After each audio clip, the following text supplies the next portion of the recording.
Xocalının Hadrut və Qırmızı Bazar qəsəbələrinə daha 60 ailə qayıdıb. Bu ərazilərə qayıdanlar əsasən ölkənin müxtəlif bölgələrində, xüsusən də yataqxanalarda, sanatoriyalarda və inzibati binalarda müvəqqəti məskunlaşan ailələrdir.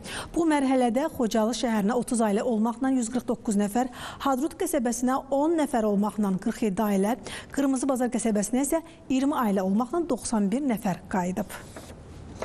İşğaldan azad edilmiş ərazilərə böyük qayıdış sürətlə davam edir. Daha 287 nəfərdən ibarət 60 ailənin yurt həsrətinə son qoyuldu. Bu mərhələdə köçürülənlərin arasında Xocalı şəhərinə 30 ailə 149 nəfər, Xocavəndin Hadrut qəsəbəsinə 10 ailə 47 nəfər, Qırmızı Bazar qəsəbəsinə isə 20 ailə 91 nəfər köçürülüb. Sakinlər illər sonra doğma yurtlarına qayıtmağın sevincini yaşayırlar.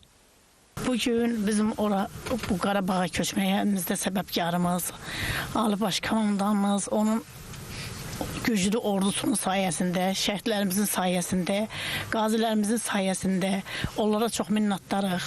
Allah qazilərimizə can sağlığı versin, dövlətimizi qorusun, Allah şəhidlərimizə rəhmət eləsin. Onların sayəsində biz bugün buradayıq. Qeyd edək ki, köç edənlər Respublikanın müxtəlif yerlərində, əsasən yataqxanalarda, sanatoriya və inzibati binalarda müvəqqəti məskunlaşmış ailələrdir.